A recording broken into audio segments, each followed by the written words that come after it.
Why are the most expensive properties in the world always penthouses overlooking parks or lakes?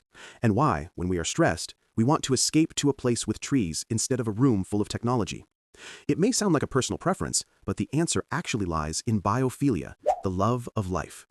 This concept was introduced by the famous biologist Edward O. Wilson, who spent his career proving a fascinating fact. Humans were not born to live in concrete blocks. Biologically, our minds are still living in the Pleistocene period, the time when our ancestors roamed the African grasslands. And understanding this ancient instinct can change the way you design your life today. Why do we like tall, airy houses with water views?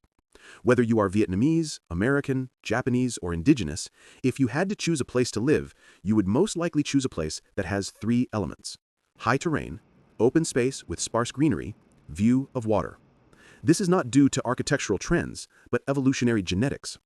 Millions of years ago, our ancestors lived on savannas, the vast grasslands of Africa. It was the optimal environment for humans to survive. Grasslands provide food and long-range vision to detect predators. High ground help observe and ensure safe shelter. Water source is an essential living condition, at the same time creating a natural barrier. Although we have entered the technological age, our brains are still programmed by that environment. We unconsciously recreate savannas in modern architecture and landscapes.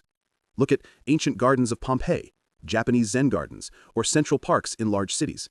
They all follow the same pattern of sparse greenery, open spaces, and the presence of water. How to apply it to your living space? You don't need a mini forest in your home. Just simulate the feeling of primitive savanna to reduce stress and increase the sense of security. Create open spaces. Don't cram furniture. Give your eyes a place to escape. For example, move your desk near a window overlooking the trees outside, and you will feel like you are standing on a savanna hill, reducing stress in an instant.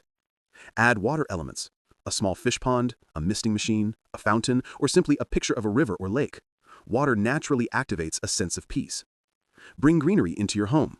It doesn't have to be dense. A few trees with large canopies, like the Singapore banyan or the lucky tree, are enough to mimic the canopy of trees that our ancestors once sheltered. We think of ourselves as modern humans, but deep inside, our brains are still belong to hunter-gatherers on the African grasslands. And the more we understand that, the easier it is to create a home that suits our natural instincts. Design your living space in a way that your body and mind really need: space with light, wind, water, and greenery. Because sometimes, to heal and slow down, you don't need to go far. You just need to return to nature in your own home.